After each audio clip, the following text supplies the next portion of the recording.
Hello, my friend, and welcome back to Holistically Well. In case you're new tuning in, I am currently pregnant with baby number 4. And as a holistic doctor of physical therapy specializing in orthopedic and pelvic floor health, I see hundreds of women in my physical therapy private practice for perinatal care. So, before, during, after pregnancy, and then as women move into perimenopause and menopause. Today, we are diving into my own wellness rituals in this fourth pregnancy. Now, this has been highly requested by you all, and I am excited to dive into my personal pregnancy wellness rituals as a pelvic floor physical therapist and holistic health advocate.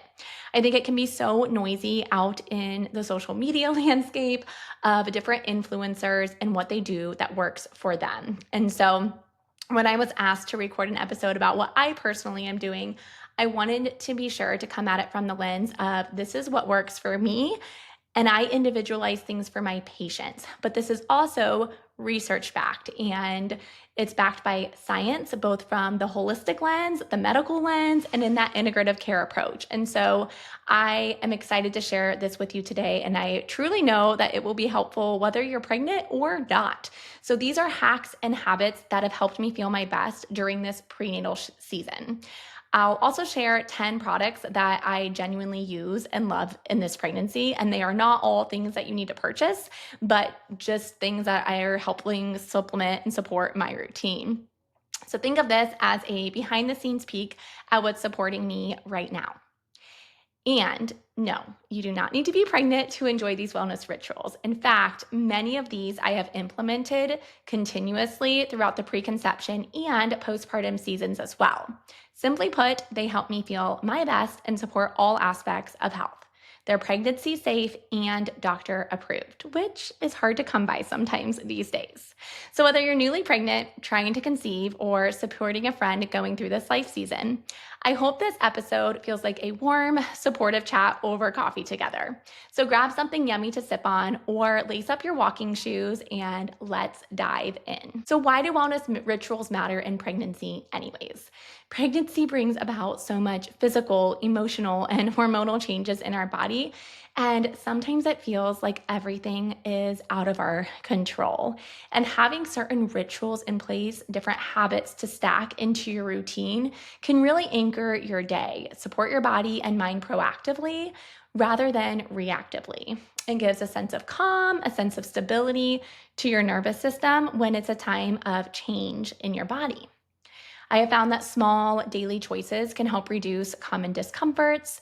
Think those aches and pains from a growing belly, or pelvic pressure from an increased load, or swelling that comes on by just that extra pressure on your lymphatic drainage points. And I have found that these different rituals and incorporating them proactively promotes not only a smoother pregnancy, but also a smoother postpartum recovery. Many of the things that I'm covering today, I also implemented in my third pregnancy. So it was really neat to see the difference in terms of postpartum recovery, as well as how I felt within pregnancy itself.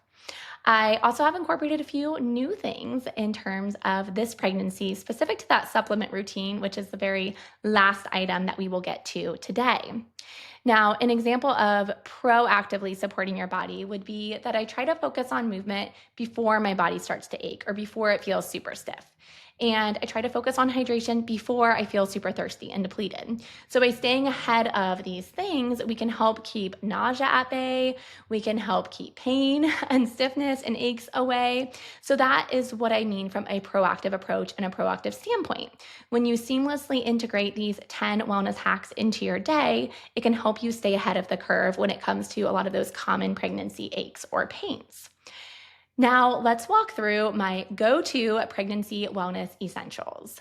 We will walk through my favorite daily or weekly rituals, and I will share why they matter and how they fit into my busy mom life. Now, I am a mother of three, ages almost 6, 3, and 1.5. And then I have my fourth baby on the way. I am an entrepreneur. I'm a small business owner. I run an orthopedic and pelvic health private practice, founded initially under my own name, so drkaylaborchers.com and at Dr. Kayla Borchers on Instagram is where you'll find me. I have since hired on another physical therapist within that practice, and we are actively seeking to grow our team further. I also have this podcast, Holistically Well, and Holistically Well online programs to support women preconception, pregnancy, and postpartum. All that to say, I have a lot going on. And in doing all of that, I do work part time. We have childcare come into our home. We have a nanny who comes in twice a week. Only twice a week, you guys. And otherwise, I'm with my kids. I'm in a life season where they are young and I want to be very present with them. It's also on my heart to support other women as they move through these life seasons. And that's where having something like this podcast has been so fun because it feels like I'm having a one-on-one conversation with you, but I can get this message to more than one person at a time. And that is huge as a mother juggling all of these moving parts in terms of growing a business and raising my babies who always will and need to come first because that's our role as a mother, right? But it's okay to have these other goals and ambitions too. And so I share that simply as an aside to say that it's not like I have childcare every single day of the week and I have all of this support all the time so that I can integrate these 10 wellness hacks. No, I am incorporating this into my life as a mom who is 100% with my kids 5 days a week and has help come into the home 2 days a week. But on those 2 days, I'm seeing patients. I'm working full time within those 2 days, right? So to know that this can be integrated into your routine, no matter what that looks like for you, we can find a way to habit stack and make it attainable. All right, so wellness hack number one, this is all the time, not just during pregnancy. Have water first thing in the morning. So I wake up, I roll out of bed, I grab my mason glass jar, and I fill up 8 ounces with filtered water. So if you go to EWG, type that in on Google and type in EWG water filtration, it will give you your specific zip codes, water, health status. Now, in our area, I'm in a very rural area with a lot of farmers, not all of whom are organic, and there's a lot of pesticide residue and runoff. And so when you look at those numbers, the heavy metals are really high. I don't have it specifically pulled up in front of me, but there's a lot of markers that are not in the optimal zone. So yes, we have city water, but I choose to filter it further. And I use a brand called Water Drop. You can get it on Amazon for like $99, but it is essentially a dupe of Berkey and who a lot of people get their filters from if they have a Berkey, but it is way less money. And it's really simple. It's a big steel jug essentially that you can put on your countertop and you just put your water from the sink in there. It filters it out and you have much better filtered water. Now in doing that, you're removing the minerals from that water. So you can use something like Buoy to help remineralize the water. That's Buoy. I'll put a link in the show notes to any of the products I recommend in today's episode so that you can have those on hand. This is tasteless, it's flavorless, and it just helps remineralize the water essentially. Trace minerals is another option for that. So I don't count this as electrolytes. It's just something to help remineralize some of the bad minerals you're pulling out because when we're pulling out those not so good minerals, it's also pulling out some of the good minerals. So we want to put those back in. All right, so water first thing in the morning, that's essentially free, right? We are just having water first thing in the morning. Second, ideally, I'm going outside. I am walking outside, stepping foot in the grass, getting some fresh sunlight on my eyes. Now, sometimes that looks like going outside with my 1-year-old and going on a walk with him.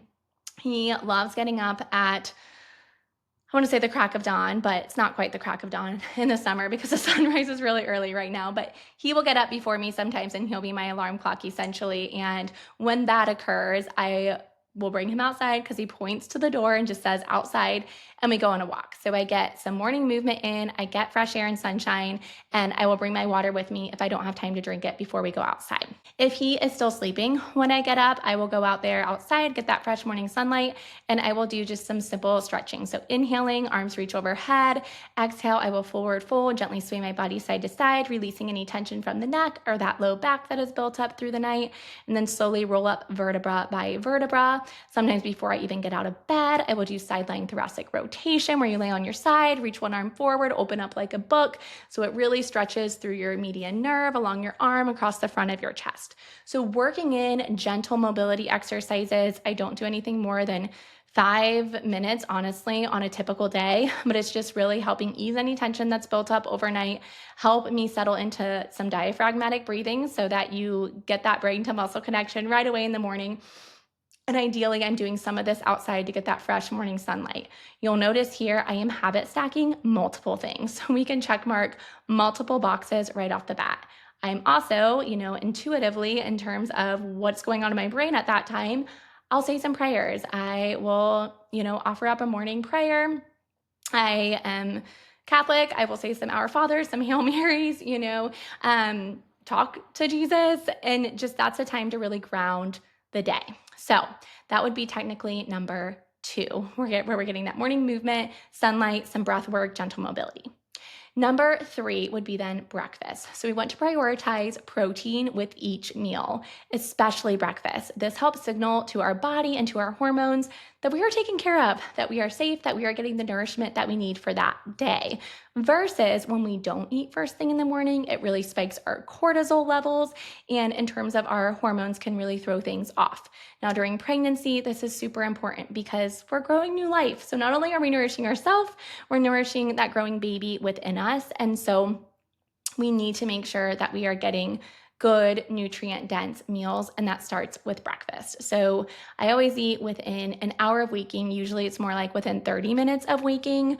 My favorite breakfast would be 2 eggs, 2 breakfast sausage links that are organic grass-fed beef or pork, I should say, and then a piece of sourdough toast with avocado on it and everything bagel seasoning.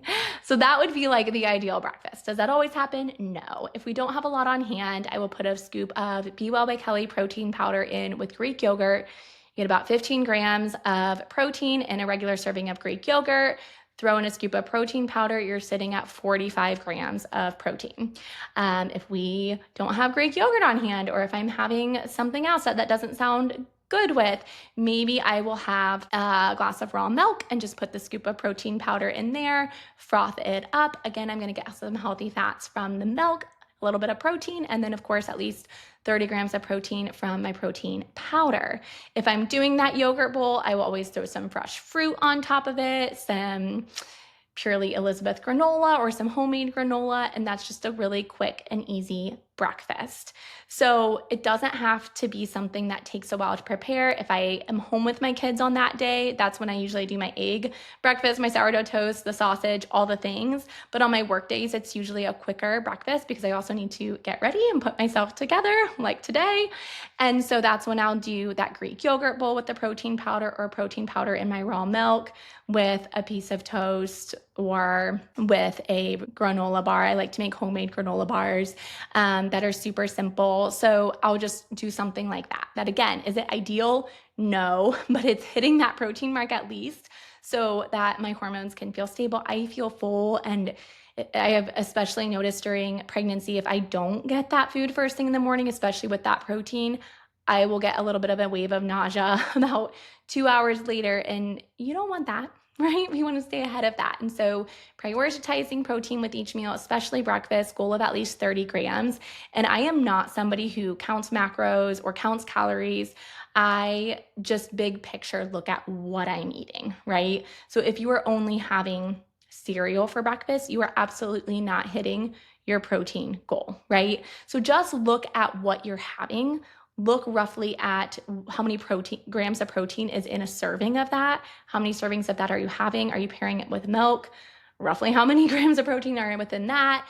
And then go from there. You might find yourself sitting at only 15 or 20 grams of protein. Then that would be your sign to maybe froth in some protein powder or add in some breakfast sausage or something like that. All right, so after breakfast, I want to talk about number 4 here, which is intentional pelvic floor and core connection. I mentioned maybe only getting in 5 to 10 minutes of movement first thing in the morning. Intentionally throughout my day, I am integrating the pelvic floor and the deep core with functional movements that I am doing as a mother and as a physical therapist. So, getting my 1-year-old out of his crib, I will inhale, hip hinge over that crib. So, it's almost like a deadlift squat, right? Deadlift hip hinge. Exhale, pull him towards my chest. Exhale, rise to stand. As I exhale, I am gently lifting my pelvic floor and my deep core. I'm wrapping that in to support foundationally everything as I lift him. As I inhale down to set him down on the floor, and then I exhale, gently engage and lift as I rise to stand. You can incorporate the pelvic floor and the deep core with any lift throughout your day. So I do this all the time with my toddler, even with my 3-year-old, when I'm lifting laundry baskets, when I am lifting my heavy work bag or the diaper bag. So it just starts to become intuitively ingrained in your mind. And I will tell you, this is so much more helpful than Kegels. I never do simply Kegels. Kegels would be simply the contraction of your pelvic floor. You may hear of quick contractions, you may hear of contract and hold. Honestly, those are teaching you to use pelvic floor tension at rest when your body doesn't need it. So instead, we want to pair pelvic floor contraction with our breath and with movement. So we always want to exhale on the effort, aka engage and lift that pelvic floor on the effort. The engagement of our pelvic floor then coincides with the engagement of our deep core. That is going to help support not only that growing baby, but also help offload your low back and help you avoid things like prolapse and urinary leakage as you progress through pregnancy. So, intentional pelvic floor and core connection is huge as I literally move throughout my day. So, it's not that I'm necessarily setting aside time to do this, I literally work it in throughout my day. Number 5 would be walking. I love running. I have been a runner like my entire life, and I will still run here and there throughout pregnancy. It's just not something that I do as consistently during pregnancy, or that's necessarily a huge goal of mine, just because during this season, I just take it a little bit easier on my body. But I do love getting out for walks, and this has so many benefits. Number 1 being your blood sugar regulation. So we all know that at some point in pregnancy, later in that second trimester, you get tested for gestational diabetes. Again, let's be proactive. Let's stay ahead of huge blood sugar spikes by helping our body regulate insulin levels naturally. Now, getting a 5 to 10 minute walk after each meal can do wonders for regulating your blood sugar. So ideally, that looks like after breakfast, maybe I'm able to get out on that quick 5 to 10 minute walk. If not, all my other kids are getting up, I'm taking care of them. Hey, at least I'm moving my body, right? I'm not eating and then sitting. That's the biggest issue, to just eat and then go sit in my car to commute to work, or eat and then sit on the couch and watch a show, right? We want to eat and then move our body consistently for at least 5 to 10 minutes would be the goal to help regulate that blood sugar and help us digest our food. So after lunch, a lot of times it does look like going on a quick walk around the block when I'm at work, or getting outside with my kids and going on a quick walk around our block or up and down the street for a few times when I'm home with my little ones. If it's raining outside, if you don't have the option to go on a walk, if you're at work, something that you can do is heel toe raises. So if you have the option for a standing desk, simply rock onto your heels, lifting your toes, and then lift your heels, rolling onto the balls of your feet. Just going back and forth like that for about a minute, and then doing some air squats for about a minute, alternating between the two of those for around 5 minutes or at least 3 minutes, okay? So just something to, again, help mobilize your body so we're not just eating and then sitting. This will help proactively regulate that blood sugar and help reduce any of those big spikes and then crashes. Going along with that, I absolutely love electrolytes. Now, this is extra important during pregnancy because our blood volume increases. So, wellness hack number 6 is having electrolytes every single day. Now, you will hear from different providers out there in terms of timing of electrolytes when you should have them in the day. Some providers will advocate for having electrolytes first thing in the morning. Now, I had mentioned putting some buoy drops in my water first thing in the morning to simply remineralize that water, but I'm not giving myself a huge electrolyte punch. Now, for me personally, I am not doing any kind of intense or even moderate intensity exercise first thing in the morning in this life season right now. Typically, when I'm not pregnant, that is when I love to exercise, is first thing in the morning. Simply in this life season, it's worked better for me to find a slot of time during nap time in the afternoon or during my lunch break when I'm on my work day to move my body at that point. So I have found electrolytes to be most hopeful around that 2 to 3 p.m., quote, midday slump. So when you may feel yourself like, I'm feeling a little fatigued, or I kind of want a little pick me up, like an iced coffee, to have your electrolytes instead. I love having it around this time of day. I look forward to it. On the days I'm home with my littles, it coincides with nap time, essentially. They nap after lunch. Just one of them does now, but that's kind of my reset time too. So I'll either, usually I'll work out and then I will make my electrolyte drink, and that feels so good. So simply put, I will use Element, so LMNT. I will put a link below for getting a free 12-pack sample pack with purchase using my link. I love their breakdown of potassium to magnesium to sodium. So it's going to help optimize your body's ability to get water that you intake into your cells. So when we don't have the right amount of micronutrients, or specifically minerals, aka electrolytes, to help get the water where it needs to go, then we're just peeing it out. And we're not really absorbing that water to help do what it needs to do. Our body, our cells need water to do all of their cellular functions. And so when they're not getting optimally hydrated, that's when we can feel groggy, more fatigued, more tired, more achy, more stiff. All of those kinds of symptoms can simply be from not being well hydrated. So during pregnancy, I at least do 1 pack of Element a day. Sometimes I will do 2. If it's a day where I've been more active, or if it's a day that it's really hot outside, I will do 2. Now, another option in terms of electrolytes would be a DIY version. So a lot of times when I feel like I need a second hit of electrolytes that day, if it's a hotter day outside, especially in the heat of summer right now, I will do coconut water. So I will take coconut water. Literally, you just want the ingredient to be coconut water on the label, because there can be tricky brands out there that put extra additives in it. So I will take pure coconut water, put in a splash of fresh squeezed orange juice, and then a pinch of sea salt, good quality sea salt.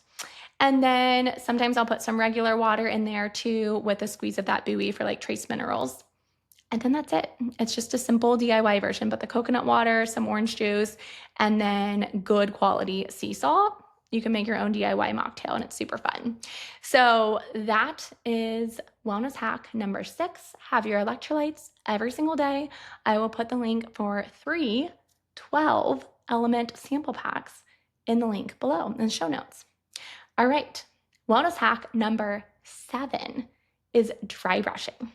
So many women come to me during pregnancy with concerns of swelling. And sometimes that doesn't show up until the heat of summer that we're in now, or until that 3rd trimester of pregnancy, when they're noticing more pressure through their pelvis, which physiologically is disrupting the ability of the lymph nodes that are located right in that groin, inner thigh, pelvis region. The extra pressure from pregnancy, particularly when you're sitting on those lymph nodes, are what can reduce the body's ability to circulate that lymphatic fluid, and thereby increase swelling, particularly in the lower legs. As breast tissue increases, similar kind of things can happen to the lymph nodes around your armpit area, and then women will see swelling in their fingertips, in their hands, right? And they'll say, my wedding ring doesn't fit as well. So that is why I love using dry brushing proactively. Again, I'm in my 2nd trimester of pregnancy. I'm doing it now. I'm not noticing any swelling, and I want to keep it that way. When we are proactive instead of reactive, it is so much easier to keep symptoms at bay and to keep our body feeling really good. Dry brushing, again, can sound like another thing to add into your routine, but it does not have to take long. And truly, I'm not doing it every day. I'm probably doing it 3 to 4 times a week. And for me, again, I'm not noticing any symptoms, so I think it's enough to just keep stimulating that lymphatic flow really well. If I were noticing symptoms, then I would say to do it daily as a goal. I love using Primally Pure's dry brush, so I do have a discount code with them. You can use code Dr. Kayla for 10% off. Their bristles are just the right amount. I have tried a couple of different brands, dry brushes, and some of them are painful. Like if you've tried dry brushing before and you're like, it is scratchy, it irritates my skin, it's uncomfortable, it's probably the dry brush. There are some bristles out there that are just too much. So Primally Pures are like firm but soft. They don't hurt, I promise. And they don't leave like literal scratches on your skin, okay? But I like doing this in the evening. Again, there can be arguments made for doing it in the morning. If you are somebody who wakes up in the morning and you feel puffy, I would dry brush in the morning. If you're somebody who's like, I am staying ahead of things, I'm not really noticing any specific symptoms at this time, then you can do it in the evening. I like doing it as part of a wind down routine. So when we put our kids to bed, we try to do that around 8 or 8:30. And then the rest of the evening is time for like my husband and I. So I like to take that first 20-ish minutes to just be like, okay, what do I need? That's when I will take the rest of my supplements for the day, which we'll dive into at the end here. That is when I will wash my face. I also use Primally Pure for that. Their ingredients are totally clean, totally pregnancy safe, totally breastfeeding safe. So I love that I don't have to switch up my routine when I'm pregnant because everything I use is through them for the most part, and it's all pregnancy safe. So Primally Pure, I will use their oil cleanser and literally massage my face as I do that. Then you use a warm towel to take that off. And then I will dry brush. So you can start on the face. I have Primally Pure's facial dry brush as well. Those bristles are even softer than the body dry brush, and it's much smaller. So it allows you to get into the contours of your jaw and your neck. And so I like it from just a depuffing, helping lymphatic flow standpoint, as we know that can get stagnant during pregnancy for the lymphatic system, but it also helps exfoliate dry skin cells, dead skin cells, that kind of thing. So I will start along the jawline and stroke down my neck, and then along my cheek, under my eye, upwards along the forehead, doing circular motions on any areas where I might notice a kind of like fine line, which I have kind of between my eyebrows. So I'll do circular motions there and then sweep it all down towards the lymph nodes just under your jaw. I'll do that on each side of the face. It takes like a minute. Then I'll grab the body dry brush, and you want to start by pumping your lymph nodes. So if I'm going to do the upper extremities first, I would pump underneath the armpit to open those lymphatic nodes. Then you're going to go from your hand up towards those lymphatic drainage points. So for the arm, you're going to stroke from the fingertips. I do little strokes up towards that drainage point, and you just go 360 degrees around your arm. Then you go across the chest, pulling it towards that drainage point from your midline and over, and then you go to the opposite side, repeat the same thing. Then for the lower legs, you want to pump the drainage point within that groin where all of those lymph nodes are. Then you're going to stroke from the foot up. Now, during pregnancy, a lot of times the concern is in the lower legs, especially there, noticing some swelling. And so I spend more time on my lower extremity than I do upper. Again, spend more time where you notice symptoms or where you feel like it feels the best for you, right? So after I do that, then I lay down with my feet up the wall. Again, this is ideal case scenario. I do not do this every single time or every single night, but lay down with my feet up the wall. That helps reverse that gravity, right? And so it helps pull everything out of those lower legs and towards that drainage point in that groin. I will sometimes do this on our bed. Sometimes I'll do it on our couch or laying on the floor, feet up the wall. Now, there's a lot of questions about, can I be on my back during pregnancy? Go off of your comfort. I have been able to be on my back for something like this that takes 5 minutes. I like to put feet up the wall for 5 minutes throughout the full duration of each pregnancy. Some women are going to hit a point around maybe 24 weeks, maybe it's 30 weeks, where on their back just feels really uncomfortable. That's okay. You just skip the legs up the wall portion, or maybe you just lay kind of reclined with your feet stacked up on pillows. The idea is to get them above your heart so that we can just help reverse that flow of gravity. But the main concern with not lying on your back during pregnancy is because pressure of baby can be against your main artery that helps bring blood flow to both you and baby away from your heart out towards your extremities, your body, and to baby. The concern there is that weight of baby, when you're directly on your back, can impair that blood flow. Now, in talking with my midwife team, that really depends on somebody's body mass index overall, right? So if we have somebody starting out overweight or obese prior to pregnancy and they have extra adipose tissue, there's going to be a heck of a lot more pressure going through their midline when they're laying on their back compared to somebody who's at a healthy pre-pregnancy weight. And of course, you're going to gain weight as you progress through pregnancy, but so long as you are doing so in a way that is aligned with your body type, essentially, that's okay. So that's where I say it is individualized. And also, in talking with my midwives, they have said you should notice symptoms if you are impacting blood flow. If we impact blood flow, what happens? We usually get numbness and tingling where it's impacting blood flow too. So with that main blood flow pathway, you would start to get numbness, tingling like in your legs or in your arms. And that would be a sign like, okay, I need to roll onto my side. So listen to your body. You also could feel nauseous if blood flow is getting impacted, roll onto your side. But again, short durations, usually totally fine to be on your back for short periods of time. So 3 to 5 minutes, legs up the wall, feel really good in terms of reversing any kind of swelling, and it just helps with lymphatic flow. So that was a good long explanation for number 7 of dry brushing, but I really implemented just the whole self-care routine, which centered around my love for Primally Pure products in a way. So I use Primally Pure's facial dry brush, body dry brush, and then the cleansing oil. And then I also put on their everything balm or their antioxidant balm. I love both of those, or what I'll put on after doing the dry brushing for my face. And then I put on their tallow body butter for my legs after doing the dry brushing there. And I guess I'll lump in here too. That's where I'll also put on my belly, usually their baby balm. So their baby balm just has a beautiful blend of tallow, but also a few different jojoba oil, some essential oils. And I just find that is deeply nourishing. And in terms of helping prevent stretch marks, I will apply that to my belly to just help that skin integrity and elasticity as that baby grows and that belly expands.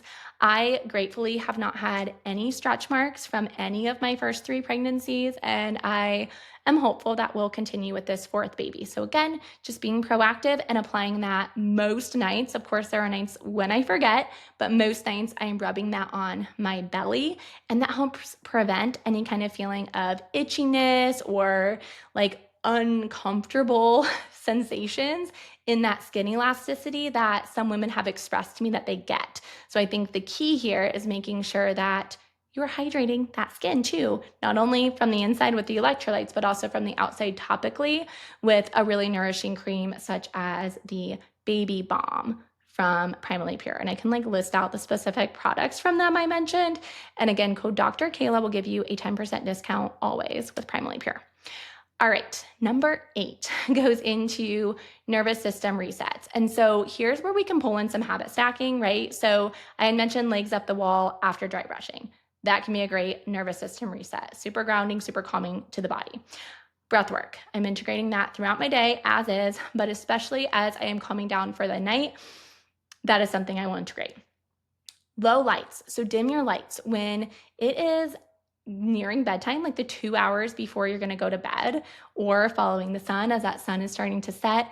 We want low lights in our house. So turn off your overhead lights, turn off your overhead bright LED lights, and just have lamps on. I know some people will go as far as to put red light bulbs in their lamps. We have just a warm kind of almost more like an incandescent glow, more of a warm orangish light that we use in our lamps. And so we will only put those on in the evenings, and then a little candlelight, right? So it's stimulating to that eye input in terms of your circadian rhythm that it's time to create melatonin. It's time to create that sleepy hormone to help calm our body down for the day. And so again, this doesn't cost a thing unless you need new light bulbs, but to just stop turning on those bright overhead lights and just go by lamplight in the evenings after the sunset / 2-ish hours before you are going to bed. This is also the time when if I notice any kind of stiffness in my body, like a lot of times lately I'll notice mid-back stiffness, more that thoracic spine area, I will do cat-cow, so hands and knees, inhale, extend through the spine, exhale, round through the spine. It's a good time to do that side lying thoracic rotation again. Just some like gentle mobility exercises to help ease any tension points. And this, when I work with patients one-on-one, this is where I'll program in for their specific physical therapy routine, like here's what you need to do for these specific pain points.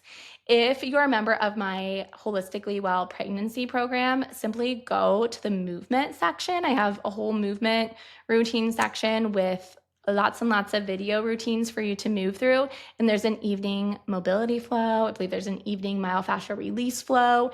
And so it's just 10-ish minutes of nurturing your body and any points of tension that are common during pregnancy.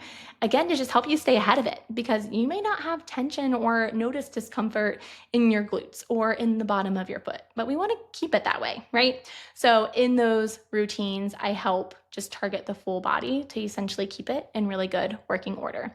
So that is inside my Holistically Well pregnancy program. So this is after I've gotten the kids to bed, I've done my skincare routine, I've dry brushed, done the feet up the wall, done any other nervous system resets that need done. Then this is when I may incorporate red light therapy. So again, it's not something that I'm doing every single day, but especially if I'm noticing more tension or a little bit of just stiffness from the day, I will definitely apply that red light. And I will have it stack all of this with talking with my husband, catching up on each other's day. Sometimes we might put a show on, or we are listening to a YouTube video together, or whatever it may be. So it's not like I am in my own little workout room doing this. I am usually in our living room doing it. And I'll turn that red light on and have it on my back while we're watching a show or something. And the red light I will only put on for about 15 minutes. So again, have it stack it with whatever else you're doing in that evening.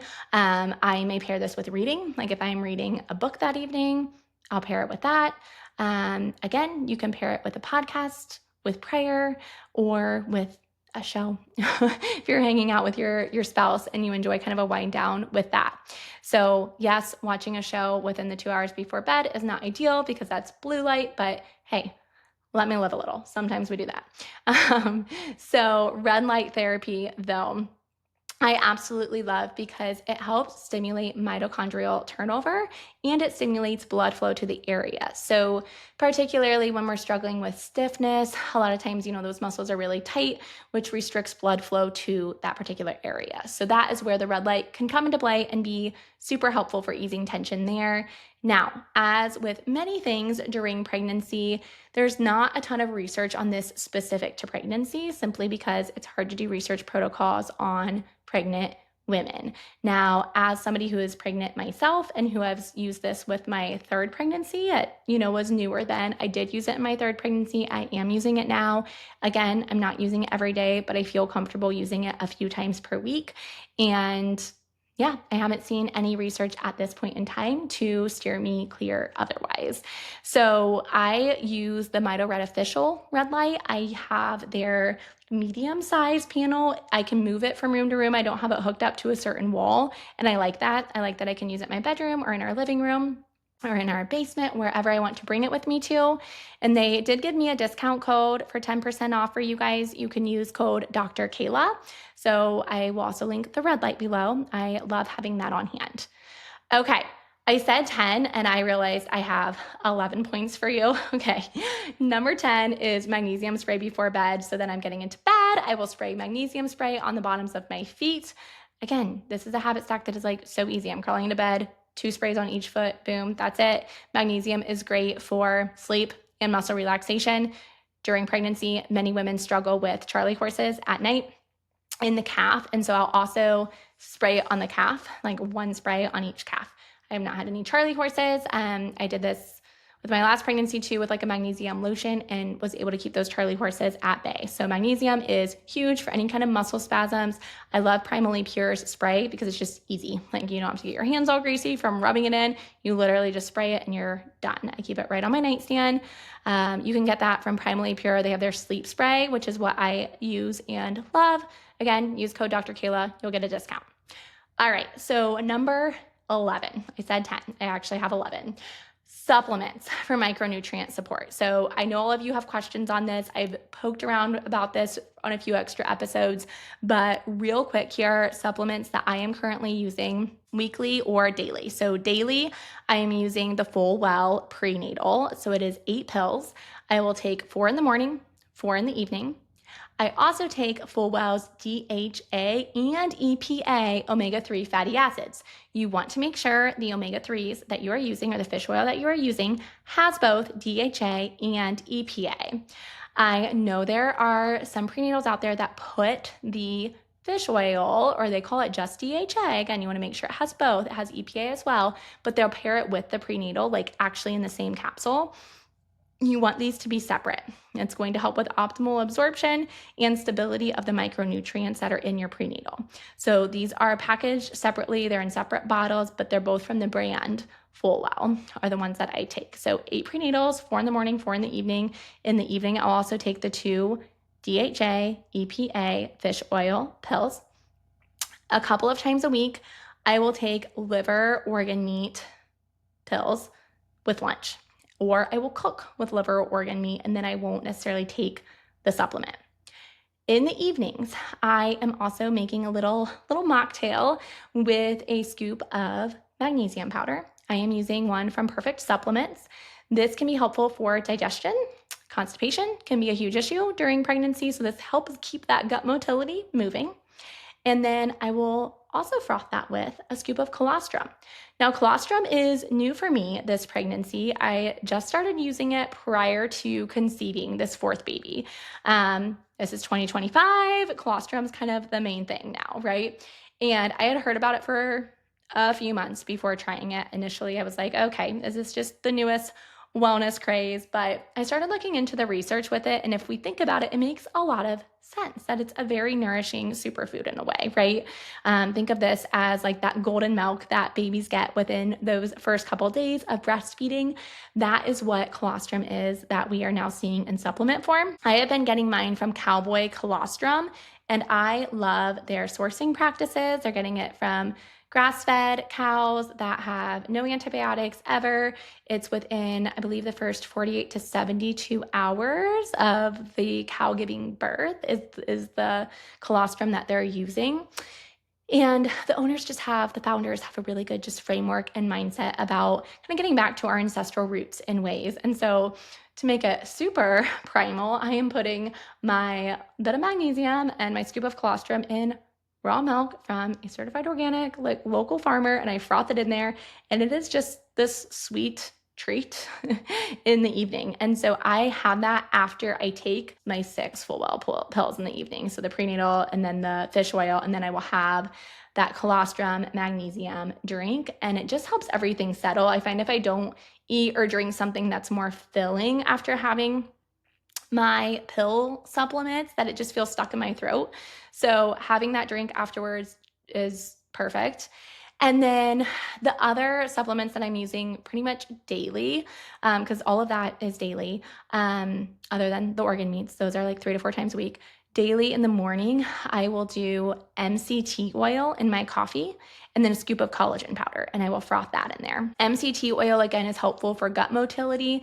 It's also a really good source of omega-3 fatty acids as well, to just help support that fatty acid intake. Again, during pregnancy, we're pulling so many energy stores from our body. And so I just find the more ways I can work in not only micronutrients, but those macronutrients as well is just going to be more nourishing to me and my baby. I continue that through breastfeeding as well.